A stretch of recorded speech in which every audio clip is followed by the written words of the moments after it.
Good morning, Leadworks engineers. Today we have another exciting episode of Weekend Workshop, where we discuss the ongoing development of Leadworks 5, and sometimes we discuss other things going on in video games and the tech industry in general, life more generally, uh,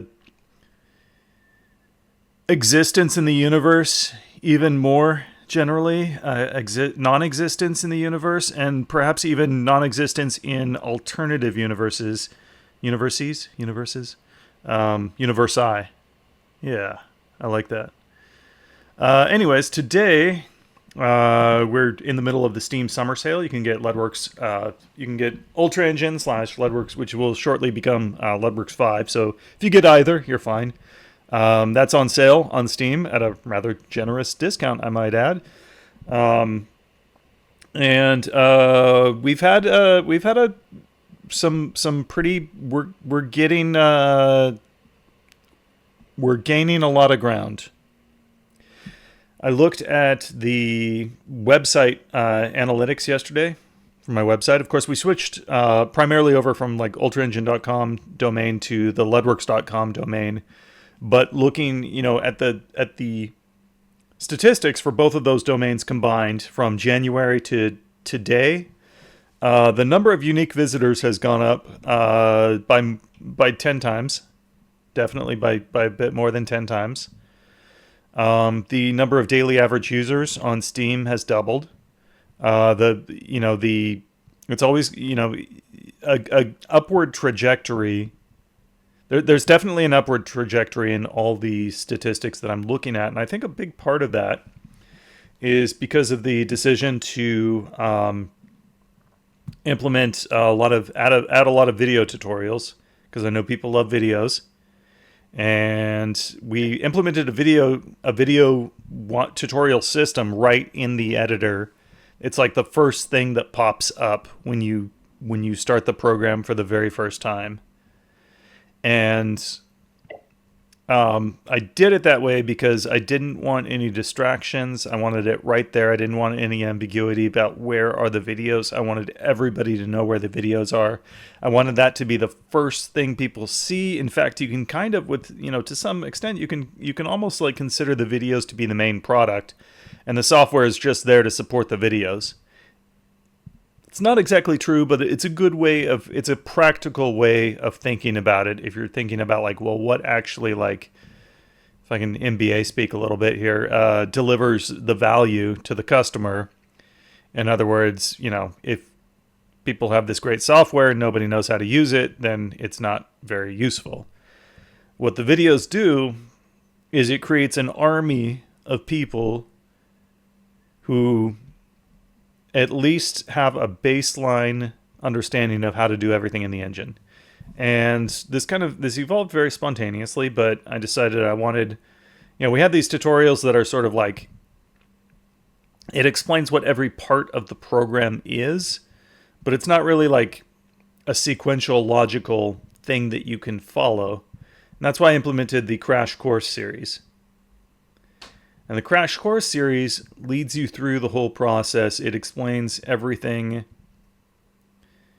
that the editor does in a pretty logical sequence of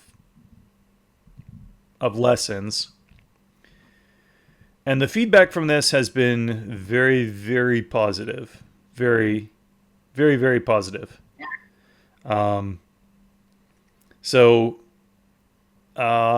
I'm actually really, especially this last one here, the one on the entity components system. Well, I'm not sure what to call it exactly. Components and flow graph, entity components.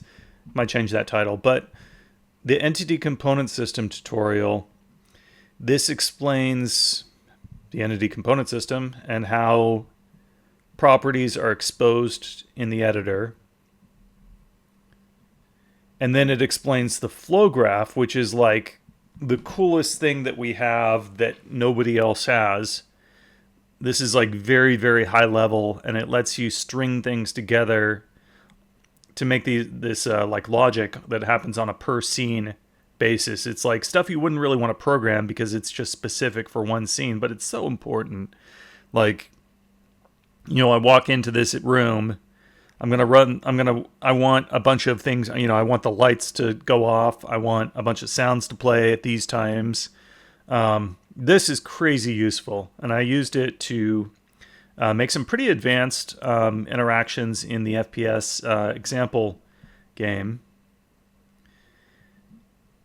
And it's just like this is really I really like this stuff. This is really cool, and I'm really curious. Like, I mean, did people like what percentage of people even understood like how all of this worked and that we had these features before? Just making sure that everyone has an understanding of this fairly advanced functionality that kind of like finally ties everything together. I think is really great, and it seems really appropriate that this is that the most high level kind of topic is the final article in the series. So you guys have had some time to watch the videos and read the articles. I think I'm actually also going to splice all of these together into a single video and just make that the main featured video on YouTube. It'll probably be like 30 or 40 minutes long. But I think that'll be a very nice video just to have highlighted, because it just walks you through the whole process and teaches you so much. And I'm getting very very good feedback on YouTube and on the forum and stuff. But I was just curious, like, you guys, what how effective has that tutorial series, has the crash course series been for you? Are you learning new things from it?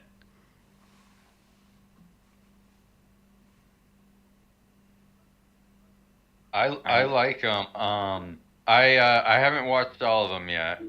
But they, like, to me, they're just like a really clear, like, this is like basically all you need to know sort of shit. It's really good.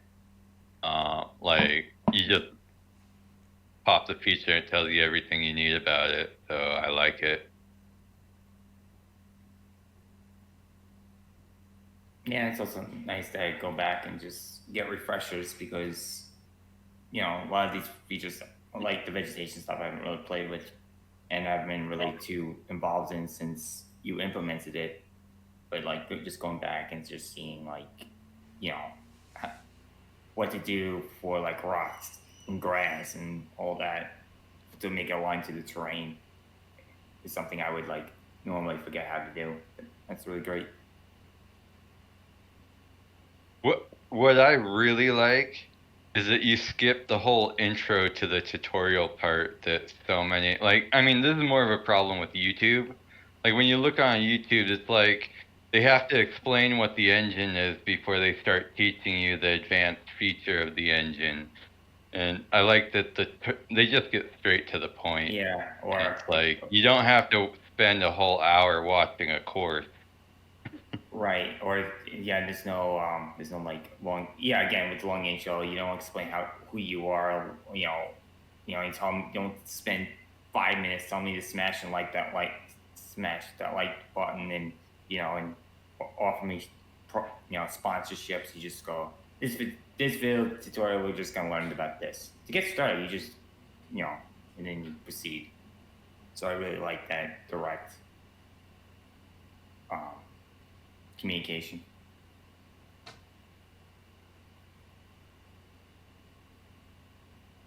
And it looks like I said, I haven't watched all the videos yet, but it looks like you're basically gonna have videos that cover the entire editor, which, like, if you try to go to Unreal or Unity and try to find a set of things that show you everything about the editor, you're not gonna find it. No, I think it's impossible because it's just so much with those engines, so much years of bloat and everything gets so sophisticated. You know what I mean? But but it goes over the basic: how to make walls, how to apply materials, how to create materials. You know, the introduction on how lights work, how to paint terrains, how to paint vegetation.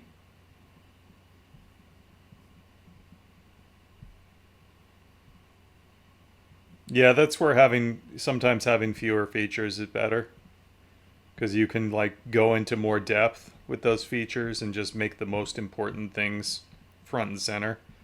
Just have a more focused development experience. Having a scope, it helps. just makes for a better experience, but you have to. But I don't think that's really been fully appreciated until now. I mean, the fact that you can watch a 40-minute video and it's like, okay, now I know basically everything I need to know about the editor. There's some details that I leave out because it's just if it's something you're less likely to use, or if it's something only some people need, or if it's something that's just not conducive to video, then there's always like a judgment call of like what to include and what not to include. But I mean, just the fact that everybody who has this engine, they can go through and watch these concise videos and articles and come away with a knowledge to where like, our average competency of all users I think is going to go way, way up because of this. I think the average competency is now going to be like, what used to be considered an expert is now going to be everybody. Right.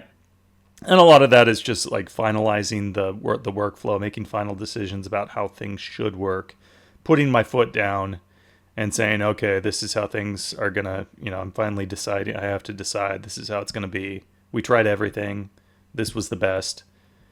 I'm not going to change it again. Right.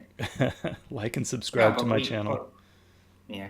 No, but we went through a lot, and you did listen to like our feedback too. So we experimented. We went back and forth on a lot of things. Yeah. So, but it overall just made a very polished product in the end. Yeah. So I think the next thing will be in the programming. I'm going to have a programming series. I don't think I'm going to teach people how to use C++ because, I mean, if you're using C++, you don't need my help. But I think all the tutorials from LeadWorks 4, with minimal effort, I think they can all be updated for LeadWorks 5. Yeah, and this is just I really like this because I don't use Lua a whole lot. And it's like, oh, how do I do like a vector in Lua? And it's like, oh, okay. And I always refer back to this. Really good stuff. Yeah, and these really are meant to teach people with no programming experience at all how Lua works. And from what I gather, like from what people told me, like it was pretty effective at that. So that'll be the next one, and then the next step after that is to an actual game, starting with your classic marble racing game. I think that's going to be a really good one just for teaching. So I think that for the release of LeadWorks 5, I'm just going to go through another bug fixing round, some more tutorials. The crash course was the big one. That was the one that took a long time to figure out, but that's basically done. And then, LeadWorks 5 will get released just whenever I decide to pull the trigger on that. It's kind of a balancing act because, I mean, you want it to be as soon as possible, but you also want like the initial, you also want it to go as smoothly as possible. I don't want it to be perfect at launch because if it's completely perfect, then I waited too long. But at the same time, I think it is going to be a very like polished. It's going to be very polished and reliable at launch. So it's just a judgment call. So that's what's coming up. Any questions about any of that? Steam Summer Sale keeps going until next Thursday, I think. Well, I guess it's been like 7 years, so 6. Now you see 6. Because the last update for LeadWorks 4 was in 2019. I thought it was 2018. It's been 6 years. I think it's been 6 years. I didn't spend 7 years. It's been 6 years. I have to believe that. You don't speak of the 7th year. Yeah, of course. Probably half of that was wasted by Vulkan. most of the novel graphical techniques I tried didn't turn out to be a very good idea. So I could have done that in 3 years if I had been more focused. Um, so I think the lesson here is Use what you know. be very careful about what technologies you rely on, what you try to do. Like I would say, I have a much stronger understanding of that now, and I would be very good at managing another large software project. Just because I've got a really keen understanding now of like the long-term costs of the technologies that you choose to build on. So like one of the best things I did was I just said, okay, all the GUI toolkits out there suck. I'm making my own. And it's been extremely reliable. We have very few bug reports encountered with the GUI toolkit that I wrote. It's been absolutely fantastic. It's very easy to make it do whatever I want. And yeah, because all the GUI toolkits out there are horrible. They're all such garbage. So for example, okay, so like, another thing, I could tell you that Wayland, the X windowing.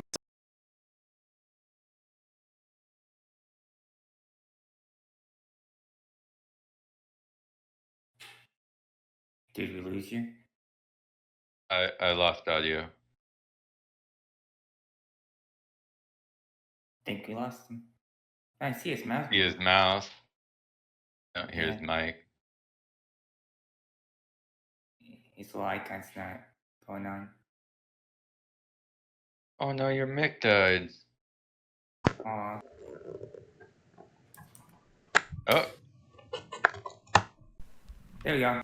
Yeah. Testing 1 2 3. Sounds like he's changing. That was really weird.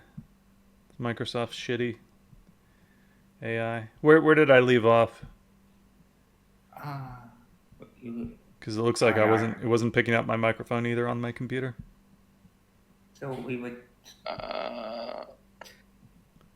You're asking the wrong freaking people. I'm pretty sure the two of us have ADHD. I was just doing this like stream of consciousness. Was I talking about AI or was I talking about the Steam class action lawsuit? There's so many things on my mind.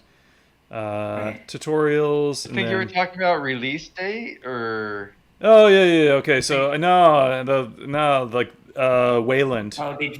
Yeah, Wayland. Wayland, the go. Linux, the replacement for X, it's doomed to failure. I can tell you right now. I won't ever touch it. Well, it's been 10 years. It's when something becomes like a Dr. Dre like Detox album, just forget about it. Or the latest Tool album, I would say. Yeah. I know Red Hat and a lot of the other companies are really pushing to kill X11, but who knows? Just like they're pushing to kill OpenGL, and here we are. Yeah, OpenGL still works on Mac OS. OpenGL, sadly, I want to move forward, but the industry is the tech industry is gone. The money's there right now, but the money's going to go away soon. And then the tech industry is going to be like Silicon Valley is about to become like, it's going to be gone in the way that Hollywood is now gone. I mean, Hollywood still exists, but does it? It's not what it used to be. No. But that's a good segue into a topic that I will talk about because I think do we have any other Leadworks questions? Because I'm going to ramble. Okay. Quick question. What happened to set language, the translator system with the engine? I pulled it because it wasn't. I didn't want to put effort into it, and I don't think it's ready. I don't think it's a good place for me to put effort right now. It's not a supported feature at this time. I thought it did work like flawlessly, but that's okay.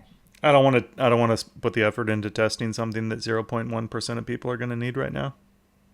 Gotcha. Okay. I was just looking at old articles. It's like, oh yeah, this feature, whatever happened to it? Yeah. One other thing I do want to touch on before we move on from last week is somebody was asking about Earth Defense Force, and it calls itself a semi-open world They were asking about, I was talking about I don't really want to do streaming worlds because I don't think realistically, like any indie game developers are going to be able to even use it. And the people who think they are going to be able to use it probably have very unrealistic expectations. So it doesn't make sense to like compromise the whole user experience so that 0.1% of users can try and fail. But they were asking about Earth Defense Force because they said they wanted to make big maps like that. And I looked it up. The maps are 1 square kilometer. Leadworks 4 and Leadworks 5 can easily do, scenes about the same size as like the biggest maps in Crysis, which is 16 square kilometers. So that's not a problem at all. The game calls itself a semi-open world, which really has no definition. I think it's just a marketing term that people put in their game, like even Amnesia the Bunker. So the game is in an underground bunker. It's a tiny little space of hallways. And it calls itself a semi-open world in the game description. Open world as in there's not like a set direction for you to take. Like you can like traverse moving between around. areas. Yeah, like basically the user gets to choose where they're going. It's not like you have level after level where you're just going in a straight line. But I mean that's my guess. So it means like non-linear. Yeah, I guess. That'd probably be a better way to put it. Like Semi-open world.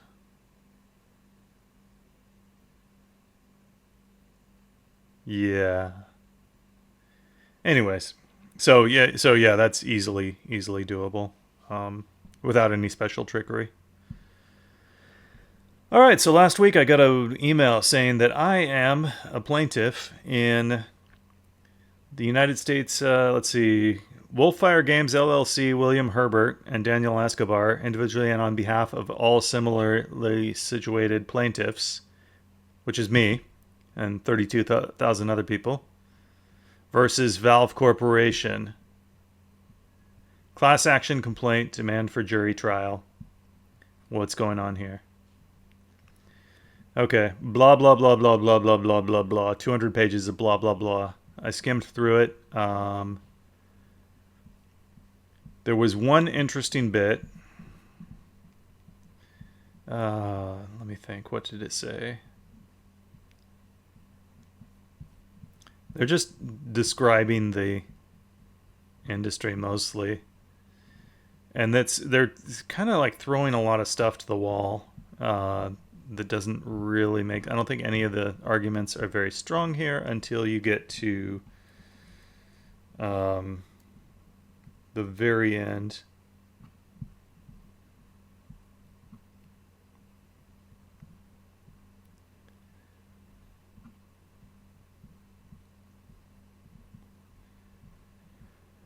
If I could remember the quote, I would be able to search for it.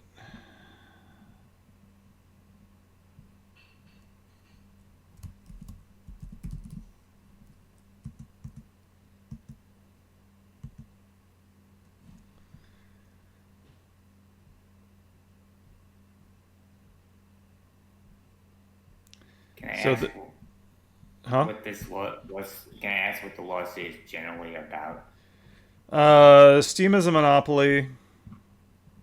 Yeah, monopolies are bad. I get it. Yeah. Generally, yeah, but Epic, or rather the people behind Epic, are an even bigger monopoly. Right. They bought pretty much all engine technologies for them. Well, no, I'm talking about the people that own every company in the industry. They're a monopoly. Yeah. We can get into that, but that's just where I'm going with this. But there was one interesting bit. I don't want to go on Twitter because I don't know what disgusting things I will see on there. And I mean like actual like gore, Yeah. which has come up. So basically, the one interesting part of this that may have some validity is they say that Valve does not allow you to. So I mean, everybody knows that you can't sell. You're not supposed to sell Steam keys on another store at a lower price or on your own website at a lower price, because that competes with Valve, and you're giving away the Steam keys, but you're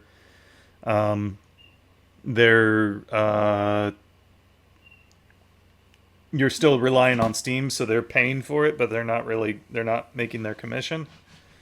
And they also don't like it if you lead people to your website and you offer you sell the software at a lower price on your website, or if your store page goes up before the product is released and you're directing people to like a Kickstarter from the Steam store page or your website.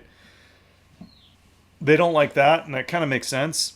The lawsuit alleges that Valve does not allow you to sell your game at a lower price on like the Epic Game Store, where it's being distributed. Not a Steam key, but the same game in a different store at a lower price, because Epic's commission is currently lower. And they're saying that that's keeping the prices high for consumers, so it seems like the plaintiff should be more the consumer. That's the one part of the lawsuit that may have some merit.